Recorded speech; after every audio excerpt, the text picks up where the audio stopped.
Saludos, muy buenas tardes, sean todos bienvenidos, como no, a un programa más de Más que Política, acercarle a ustedes la política, en este caso la actualidad de la política. Y hoy vamos a hablar y vamos a abrir este abanico de la política. Sabe que siempre nos centramos la mayoría de las veces en este programa en la política municipal, pero hoy, con el invitado que tenemos esta noche, vamos a hablar de la política a nivel regional, la política que se ha generado aquí en Canarias, porque tenemos con nosotros compartiendo esta noche esta información en primera persona como invitado al director general de Telecomunicaciones y Nuevas Tecnologías del Gobierno de Canarias. A su vez también es el responsable de comunicación del Partido Socialista Obrero Español en Gran Canaria, don Roberto Moreno Díaz. Muy buenas tardes, usted bienvenido. Hola, muchísimas gracias. ¿Cómo estamos?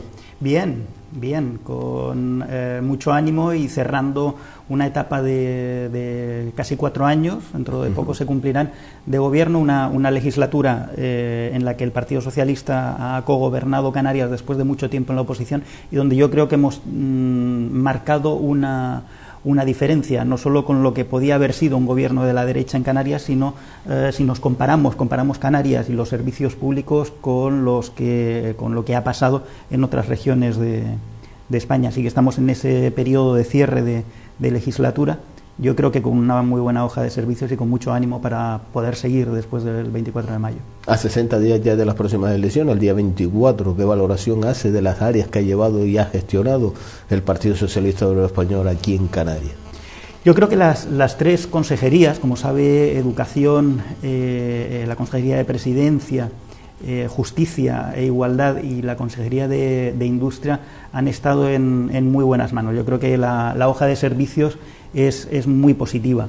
Insisto que no solo por el trabajo que se ha hecho, sino si uno lo compara con cómo se ha desarrollado, por ejemplo, la educación en otras comunidades, sobre todo en las comunidades en que gobierna la derecha. Aquí ha habido una paz educativa, es decir, no ha habido conflictos educativos nada más que los generados por decisiones del gobierno central. Se han puesto en marcha medidas que han atajado el absentismo escolar, que han aumentado el número de plazas de formación profesional en los últimos cursos, o por ejemplo, digamos, la medida más mediática, si quieres, pero que también era una necesidad, inicialmente muy atacada por la derecha, pero que al final tuvieron, porque es razonable que sea así, que apuntarse y apoyarla, que es la de los comedores de verano, la de las actividades de verano. Yo creo que si comparamos esta hoja de servicios, que dicho así es muy rápido,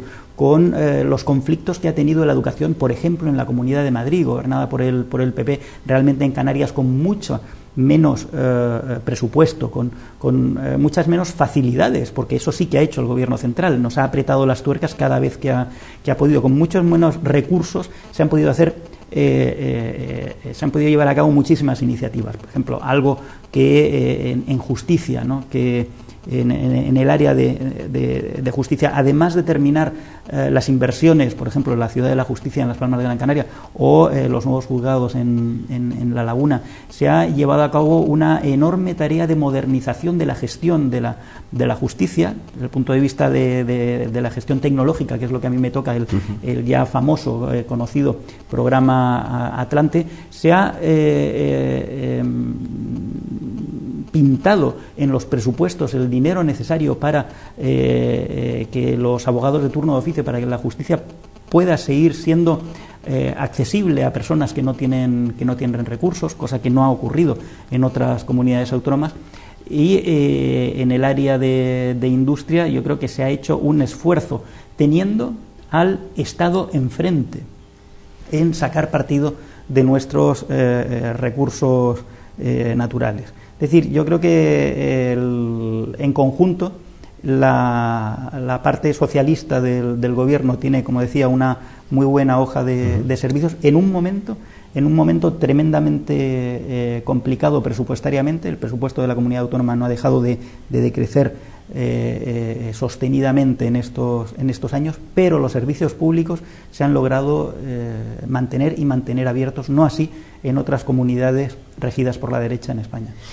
Hemos hablado usted y ha dado dos cosas muy importantes. Por un lado, lo de los comedores infantiles, incluso ya ha salido a nivel nacional, hablamos incluso de Zaragoza, pidiendo abrir en Semana Santa esos comedores, e incluso denunciaba de que muchos niños el lunes, después de pasar el fin de semana en sus casas, venían con un hambre voraz por las necesidades y por la situación que está pasando en muchas familias. Esa iniciativa en su momento, cuando la puso el gobierno de Canarias, el área del Partido Socialista, como usted acaba de mencionar, fue muy criticada, pero también fue llevada por muchas comunidades. Quien aportó en este caso a esa iniciativa fue el gobierno de Canarias, fue Canarias, solucionando ese problema que estaba palpando. Aunque en otras comunidades, ha nombrado usted Madrid, en Madrid decía que los niños lo que tenían era obesidad. Ya, sí, bueno, es sorprendente el cambio de discurso de la derecha dependiendo de dónde esté. Este tipo de medidas no se toman, digamos, alegremente, se toman porque efectivamente, como usted ha dicho, hay una necesidad, y una necesidad perentoria de un sector de la población que efectivamente lo está pasando mal, y se arbitran medidas dentro de lo que puede hacer una administración para ayudar, para solventar ese problema que es real y que existe. Es muy típico de la derecha, y lo vimos en la derecha canaria, el negar el problema, el decir que el problema no existe o que la medida es una medida demagógica. Bueno, pues no, se soluciona un problema, es agradecido por la población, por la gente que lo necesita, y sobre todo, como usted dice, luego se exporta, se copia en otras comunidades autónomas, se copia en otras ciudades, simplemente porque existe esa necesidad, porque existe el problema. Yo creo que esa ha sido la tónica del gobierno, de este gobierno en estos 4 años, y desde luego de las consejerías que han estado en manos de compañeros y compañeras del Partido Socialista. Se ha visto una necesidad y se ha atacado. En materia tecnológica, por ir en otra área que también corresponde al PSOE en Canarias, sin utilizar más fondos, sin tener más dinero para inversión, se ha multiplicado por más de 3 el uso de los medios telemáticos para relacionarse con la administración. Se ha puesto en vereda el gasto de telecomunicaciones, se han desarrollado herramientas hechas en Canarias con jóvenes, con cerebros que salen de nuestras universidades, con jóvenes ingenieros que desarrollan programas y que desarrollan sistemas tecnológicos para la administración. Por tanto, sí se puede llevar a cabo políticas que solucionen problemas sin generar problemas nuevos, y a pesar de lo que, insisto, dice la derecha continuamente. Usted sabe muy bien que una de las demandas de los ciudadanos es, en este caso, las trabas burocráticas que tiene la administración, la lentitud a la hora de gestionar esos papeles que tienen que llevar los ciudadanos, y con las nuevas tecnologías pues ha avanzado, podemos decir que años luz, porque la velocidad que se avanza en la gestión se ha llevado a cabo y ha habido fluidez. Esa es una de las áreas que usted ha gestionado en este caso. Pero me gustaría que me hiciera un análisis, pero claro, no lo podríamos hacer extensivo porque se ha hecho muchas mejores, pero ¿qué más o qué destacaría usted de esas áreas que usted ha gestionado, las nuevas tecnologías, telecomunicaciones, en estos 4 años al frente en el gobierno de Canarias? Yo creo que en cifras rápidas, en el año 2011 habían 3 sedes electrónicas abiertas de 3 consejerías. Ahora están todas las consejerías, las sedes electrónicas abiertas en Internet, lo que significa que hay del orden de algo más de 100 trámites administrativos que antes tenían que ser presenciales, antes había que ir a la oficina a usos múltiples, oficinas del gobierno, que ahora se pueden hacer por Internet en cualquier momento, todos los días del año. Además, estamos volcando esa administración electrónica en dispositivos en movilidad, en teléfonos móviles y en tabletas. Además, hemos establecido una política de software libre que permite contratar el desarrollo de programas para la administración a empresas canarias, con desarrollos hechos en Canarias, que después esos mismos se pueden vender a otras administraciones fuera de Canarias. Y lo hemos hecho de manera tan, me permite, agresiva, que hasta en la Unión Europea les ha llamado la atención y nos han invitado a explicarlo en Bruselas, en la Dirección General de Comercio Interior, para ver cómo esta forma de hacer política tecnológica dinamiza el mercado tecnológico local, en vez de tener que estar pagando royalties a programas hechos por multinacionales, que no voy a nombrar, que son de todos conocidas, y a que al final el dinero, pues obviamente, se va de la región y acaba engordando la cuenta de resultados de multinacionales, ni siquiera españolas, sino de otros países. Por tanto, tenemos, yo creo, en tecnología bastante recorrido hecho y, como digo, una senda muy marcada para que siga creciendo en los próximos años. Fíjese que cuando llegamos en 2011, eso que usted comenta de la maraña administrativa, del exceso de burocracia, teníamos censados del orden de 1.100 procedimientos administrativos. Hemos ido, a la vez que íbamos volcando en Internet los procedimientos, íbamos simplificándolos, de manera que se eliminaban aquellos que se consideraban duplicados o innecesarios. Ahora mismo vamos por del orden de 700 procedimientos administrativos en el conjunto de la administración regional. Es decir, ha habido una reducción de unos 400 procedimientos. Todavía son muchos desde mi punto de vista, y todavía podemos seguir cortando esa maraña administrativa. Bueno, pues seguiremos con ello, pero ya el camino está trazado.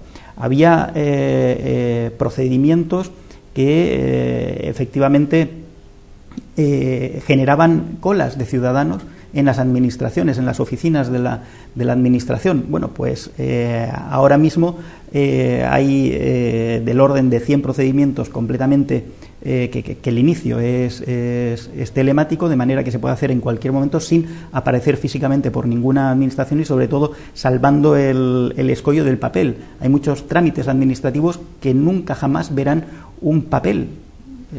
Toda la vida administrativa del expediente es puramente digital. Y hay un proyecto que, aunque la ciudadanía no lo vea directamente, tecnológicamente es muy interesante. Hemos conectado todas las sedes administrativas, hemos conectado todos los registros de todas las administraciones, ayuntamientos, cabildos, gobierno autónomo y las oficinas del gobierno central existentes en Canarias de manera telemática, de forma que si un ciudadano en Hermigua tiene que entregar cualquier tipo de documentación o hacer una solicitud al ministerio de el que sea, va con su solicitud, se escanea, se le da un número de registro y todo el trámite a partir de ese momento es puramente digital. Sobre la marcha llega a la administración de destino sin tener que llamar a la valija, meter la documentación en un sobre o en un paquete, mandarla por barco, avión, correos a la administración de destino,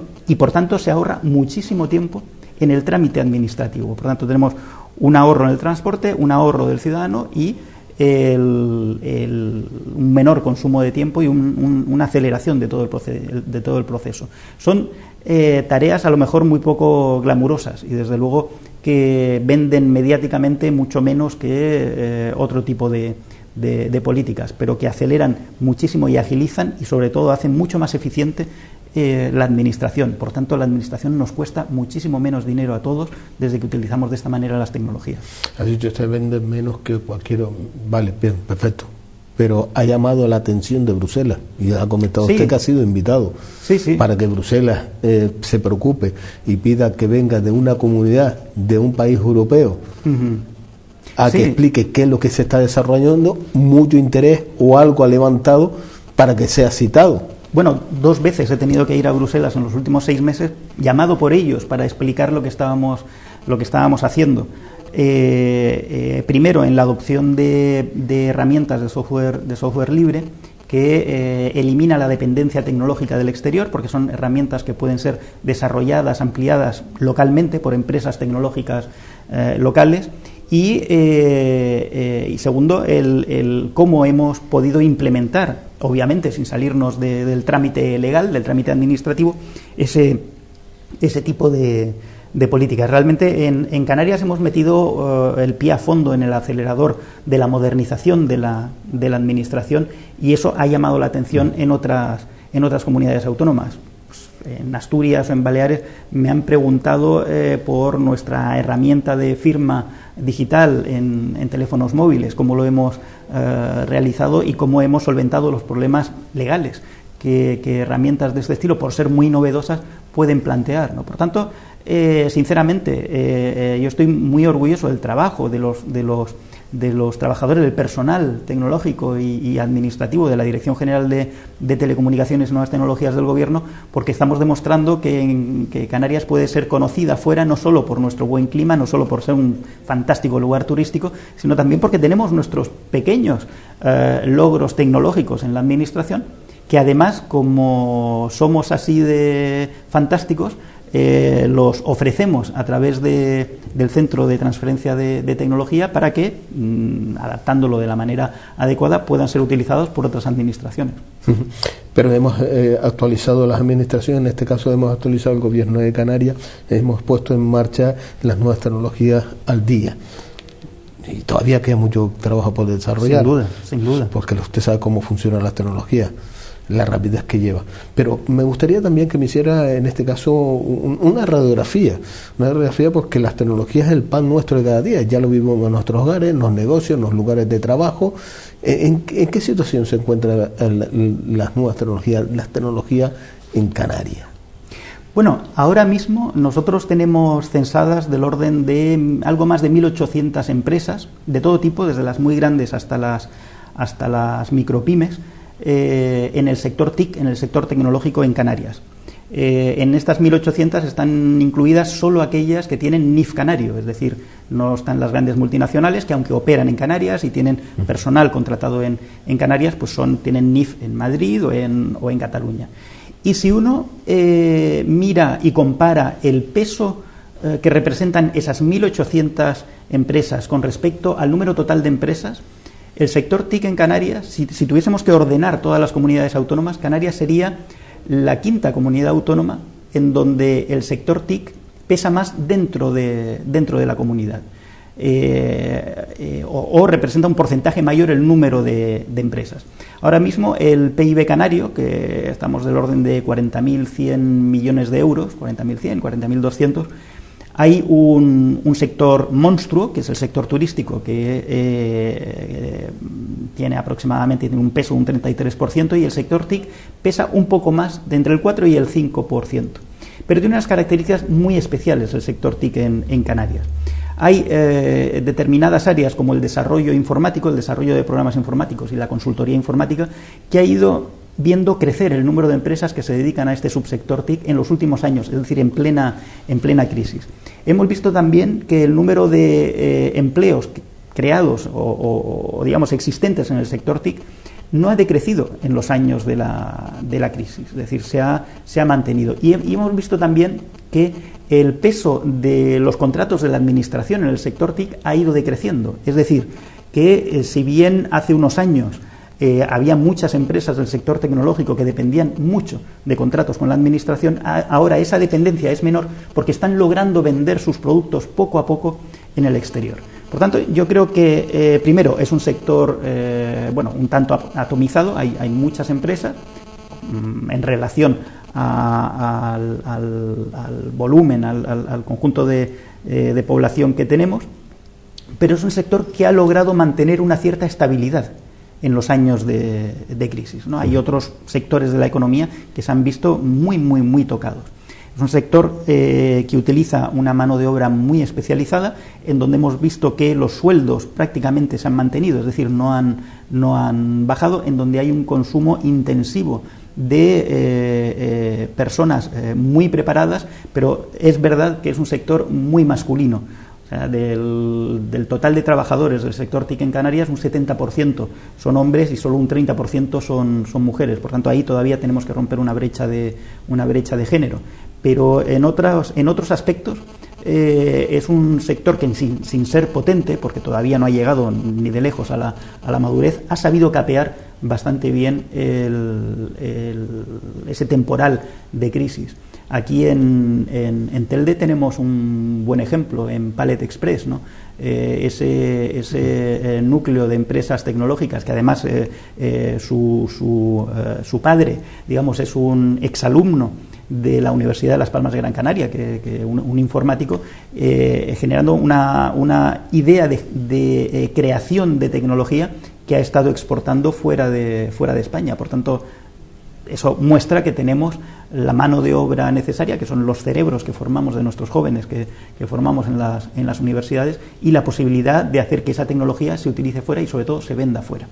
Y sobre todo el Gobierno de España se ha encargado de que esos cerebros que hemos trabajado, que hemos creado aquí en Canarias, que se ha creado en España, se vayan a otros países y se hayan beneficiado de esa inversión. Desgraciadamente, yo me estoy refiriendo a cerebros que hemos logrado retener, ¿no? Pero efectivamente, como usted muy bien dice, en el área de investigación y desarrollo tecnológico, en ciencia pura, en la inversión que todo país civilizado y de Occidente debe hacer para hacer sostenible su economía, el Gobierno de España le ha pegado un machetazo a la inversión, porque no es un gasto.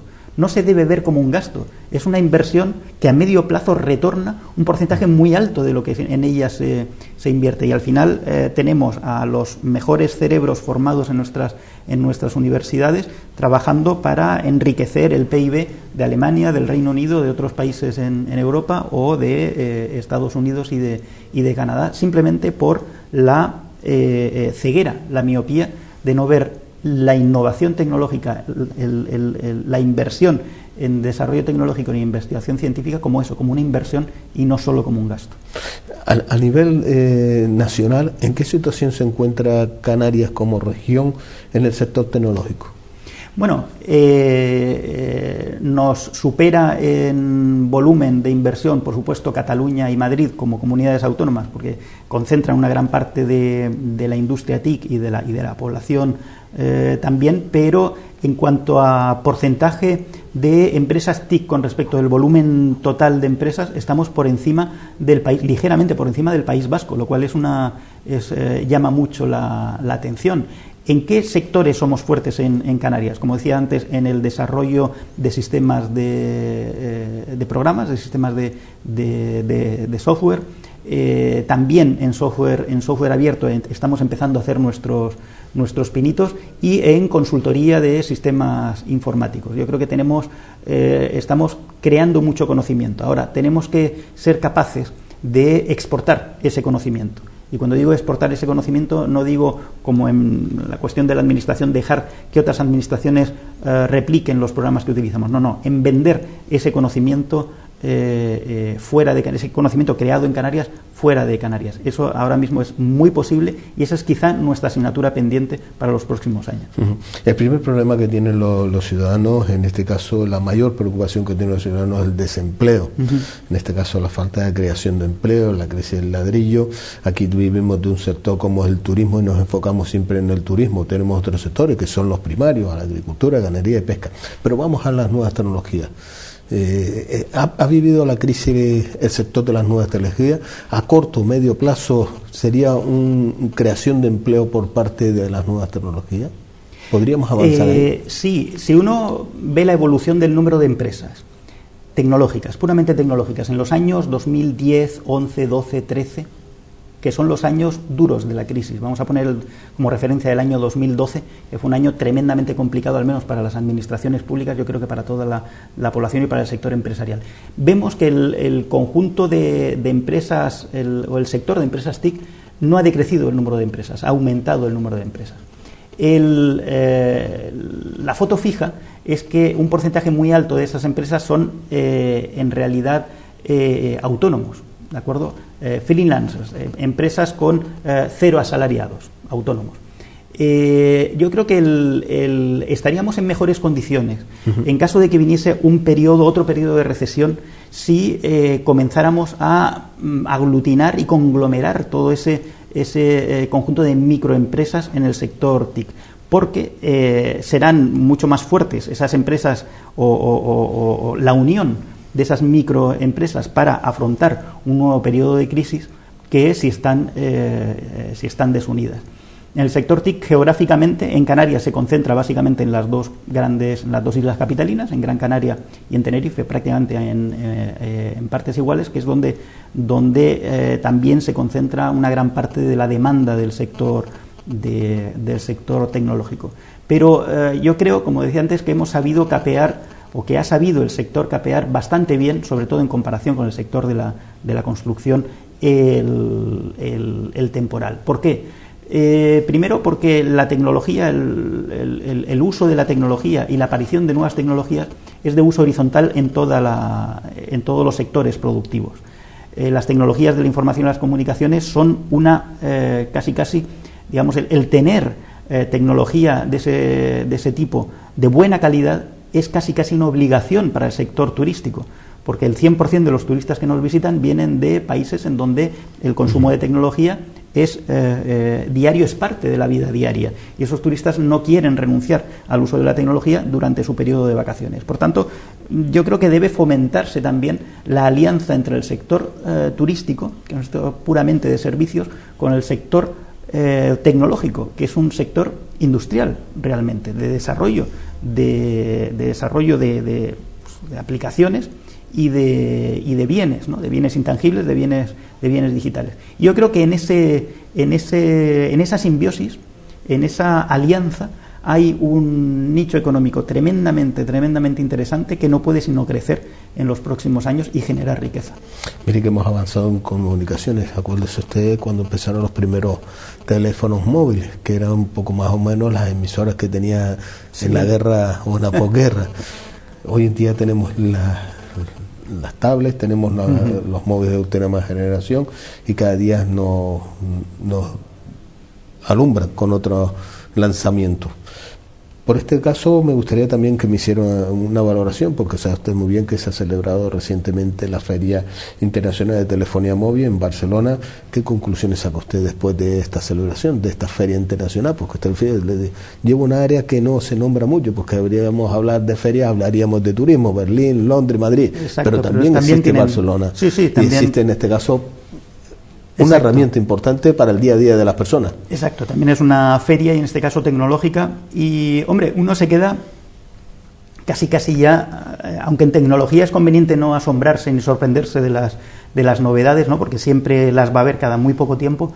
Fíjese que todavía no tenemos las redes 4G completamente desplegadas en telefonía en España, y ya allí se presentaron las nuevas redes 5G de quinta generación de gran ancho de banda, en donde si la 4G se vendía como la posibilidad de ver la televisión o de ver películas en streaming directamente en el teléfono móvil o en la tableta, la 5G irá todavía con mayor ancho de banda, es decir, con mayor velocidad de acceso a Internet en movilidad. Estamos asistiendo a un boom de los dispositivos que uno puede llevar encima y que están conectados a Internet. Hemos pasado de los relojes inteligentes y de las gafas inteligentes a la ropa inteligente, ¿no? Por tanto, yo creo que estamos generando tecnología a una velocidad mucho mayor de la que la ciudadanía podemos consumirla, ¿no? Es una situación que antes en la historia yo creo que no se había dado. Eso de esa comparación que usted hacía con los primeros teléfonos móviles.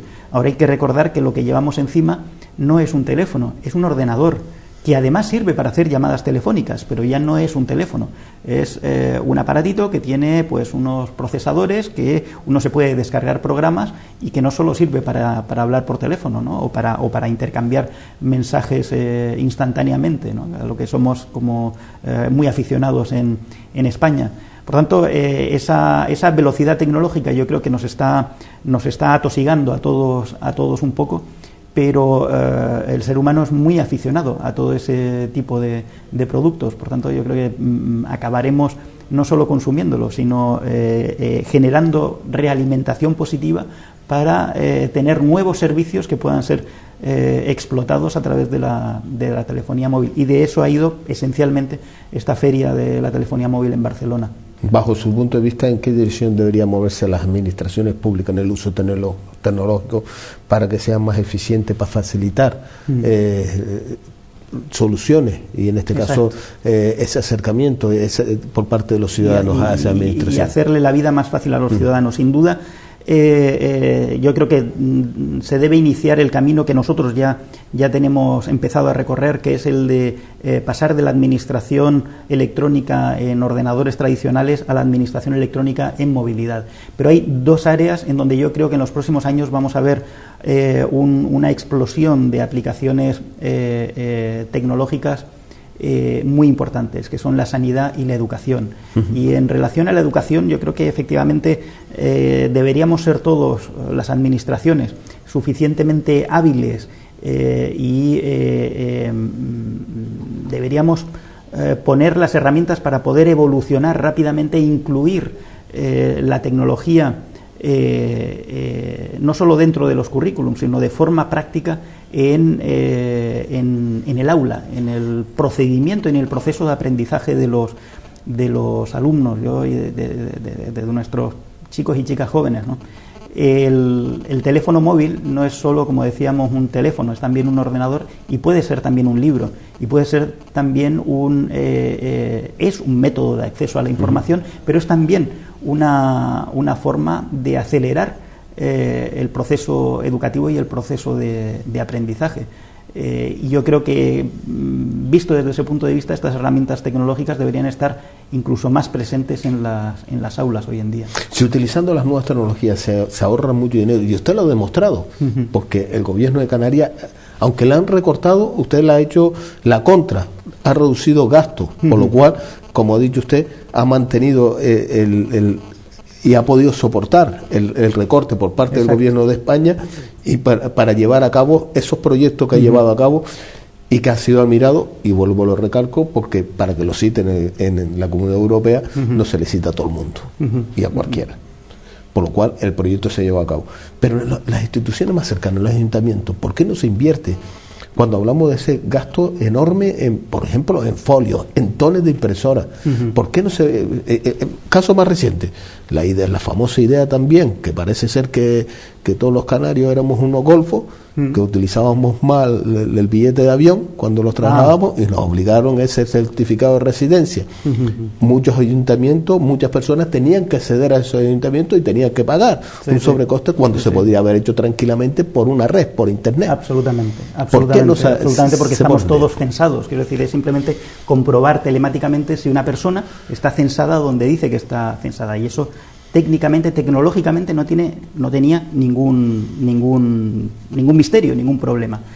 El volver al certificado de residencia en papel nos costó a todos los canarios por encima de los 50 millones de las antiguas pesetas, por encima de los 300.000 euros solo en el primer año, porque efectivamente los ayuntamientos tuvieron que adaptar sus sistemas y todos tuvimos que imprimir en nuestra casa o ir a buscar de nuevo el certificado de residencia, y al final se demostró que no había un volumen de engaño como el que decía el gobierno central. Pero es que ha puesto usted el ejemplo del ahorro en papel.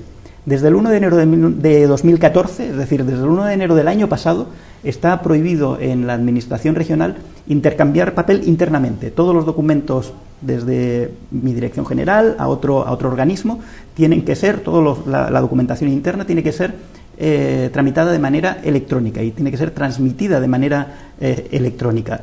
No le puedo decir ahora mismo cuánto dinero nos hemos ahorrado en papel, y lo que es más importante que el dinero muchas veces, el papel en sí. Es decir, el papel viene de donde todos sabemos que viene. ¿Cuántos árboles hemos salvado entre todos por reducir ese consumo y hacerlo todo digitalmente? Sin duda.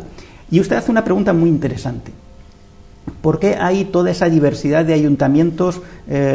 Unos le han hecho, más caso y han hecho un esfuerzo en modernizar la administración y otros no.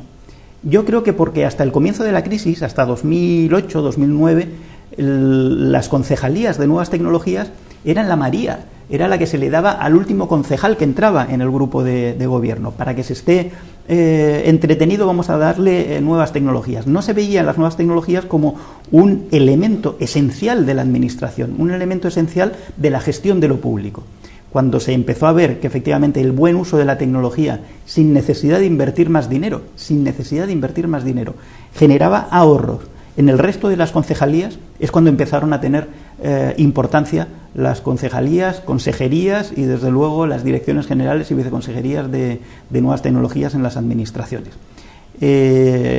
No es posible entender hoy en día una administración sin una inversión sostenida, no muy grande, no es necesario que sea muy grande, en nuevas tecnologías, porque a lo mejor la tecnología informática hace 50 o 60 años no existía sin que la administración pusiese dinero. Bueno, pues hoy, la administración no existe si no existen las nuevas tecnologías soportándolas. Al inicio de este programa lo presentábamos como lo que es director general de Telecomunicaciones y Nuevas Tecnologías del Gobierno de Canarias y a su vez también responsable de comunicación del Partido Socialista Obrero Español en Gran Canaria. Y ahí me quería centrar, porque como responsable usted de comunicación del Partido Socialista Obrero Español en Gran Canaria, y ya se ha hecho pública ya por parte y está puesta a disposición íntegramente la candidatura al Parlamento de Canarias, día 24 de mayo, a la vuelta esquina, 60 y pocos días nos queda para las próximas elecciones. ¿Se siente usted con ganas para presentarse a estas próximas elecciones?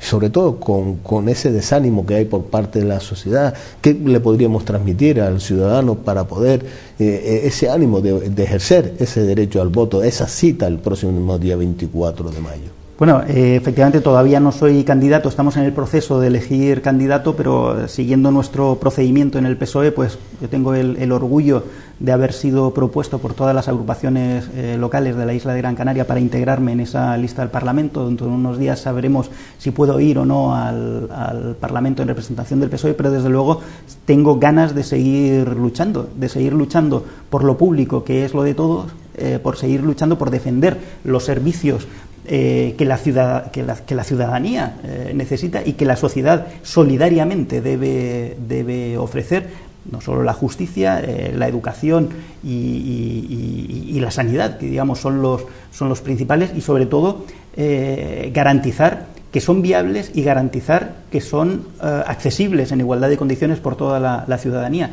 Y eso solo lo puede garantizar ahora mismo un partido progresista como el PSOE, el partido en el que siempre he estado y el partido en el que seguiré estando. Yo creo que ahora más que nunca sí que hay que ir a votar. El 24 de mayo hay que hacer el ejercicio, ejercitar el derecho que todos tenemos a votar, y yo me fijaría en un segmento de la población que son los que ahora van a acudir a votar por primera vez, que no dejen de hacerlo, que decidan, que lean bien, que se formen democráticamente, que se formen políticamente y que decidan, pero que vayan a votar. Es decir, que cojan desde el primer momento esa sana costumbre de ir a votar cada vez que uno tiene una oportunidad, porque a lo mejor estos jóvenes, como mi propio hijo, que todavía no vota, votará en las generales a finales de año, pero todavía en estas no puede votar. A lo mejor hay que recordarles, no solo en el colegio, también en casa, que nuestra democracia costó años conseguirla, costó mucho tiempo y todavía no está solidificada y la tenemos que seguir construyendo entre todos. Por tanto, yo, si hubiese un sector de la población al que yo le pediría expresamente que fueran a votar, son aquellos y aquellas personas que tienen ahora por primera vez la oportunidad de ir a votar y que se acostumbren a ir a votar no solo cada 4 años, sino cada vez que tengan oportunidad de ir a expresar su opinión mediante un voto. Me gustaría también que me hiciera una valoración bajo su punto de vista, porque con estas elecciones que tenemos a la vuelta de la esquina, el 24 de mayo, elecciones municipales, insular y regional en toda España, menos en Andalucía, que es el próximo domingo, las elecciones regionales, pero usted sabe muy bien que hablamos de corrupción, que es el segundo problema que tiene la ciudadanía, la preocupación, la corrupción, la clase política. Valoraban por parte de las formaciones políticas el no llevar personas que estuvieran procesadas en cualquier cargo público en las próximas elecciones. El Partido Socialista lo ha llevado por parte de Pedro Sánchez firmemente, pero nuevamente por parte del Partido Popular, aunque el señor Rajoy lo anunciaba a buen platillo, en estas elecciones se han desmarcado. Van en estas próximas elecciones personas que están procesadas. ¿Qué opinión tiene usted de esta, podemos decirle, tomadura de pelo nuevamente a la sociedad? Desde luego es un pésimo ejemplo. Quiero decir, no se puede predicar la limpieza y predicar la buena gestión llevando efectivamente, volviendo a presentar para que sean votados por la ciudadanía personas que tienen problemas con la justicia. Yo creo que el ejercicio que está haciendo el PSOE de presentar recursos humanos, políticos, personas que no han tenido ni en su época, nunca en su época de gestión y desde luego en la actualidad problemas con la justicia, que estén imputados, que estén procesados, es un ejercicio a veces doloroso, pero que hay que llevar a cabo, que hay que hacer. Y hay que en ello dar ejemplo. Yo sinceramente a veces no entiendo, igual que no entiendo los dobles discursos de la derecha, dependiendo de en dónde esté, son capaces de defender una cosa y justamente la contraria. No entiendo cómo, sabiendo que el segundo gran problema en percepción por la ciudadanía es la corrupción, cómo efectivamente hay todavía listas o se están conformando listas en el Partido Popular que incluyen personas que tienen problemas con la justicia, precisamente por corrupción. Desde luego, no sé si tacharlo, como usted dice, de tomadura de pelo, pero desde luego no le hace ningún favor a la democracia, porque lo que genera es más desánimo en la población. Es decir, yo lo entiendo, generan ganas de no ir a votar. Y eso es precisamente lo contrario de lo que necesitamos ahora mismo. Tenemos que conseguir unos niveles de abstención lo más bajos posible. Y una de las formas de conseguir eso es presentar listas electorales digamos, conformadas por personas que pueden ir con la cabeza muy alta y mantener la mirada a los ciudadanos. Y eso el Partido Popular no puede hacerlo ahora mismo. Se me queda en un minuto, me gustaría también que me diera su opinión en las últimas, en este caso, el último dato por parte de Hacienda. Las donaciones que se le hacen al Partido Popular poco más o menos son iguales que las que se hacen a Cáritas. Bueno, es una barbaridad. Ya incluso hoy el colectivo de inspectores de Hacienda ha salido diciendo que es que primero se están técnicamente comparando cosas que no pueden compararse. Creo que la figura que utilizaban era como comparar un elefante con una tijera, un elefante con una cuchara, una cosa así, cosas que no se pueden comparar, y desde luego flaco favor le hacen a Cáritas comparándola con un partido político que además está caracterizado en los últimos años por malutilizar los fondos, por utilizar contabilidades B para la gestión del partido. Yo, con todo el respeto que le tengo a Cáritas, Hacienda ha metido la pata en esa comparación hasta el fondo. Vamos, es que no lo entiende nadie. ¿Cómo es posible que se pueda poner eso negro sobre blanco para comparar las donaciones a un partido político con las donaciones que lo hacen ciudadanos de bien, hacen a una organización como es Cáritas? Don Roberto Moreno, un placer tenerlo en esta casa. Muchas gracias a ustedes. Y esperemos contar nuevamente con usted, porque habría que hablar del proyecto del Partido Socialista para Canarias en las próximas elecciones. Gracias por estar con nosotros. Muchas gracias. Nos vamos a unos minutos de publicidad y a la vuelta seguimos con todos ustedes aquí en Más que Política.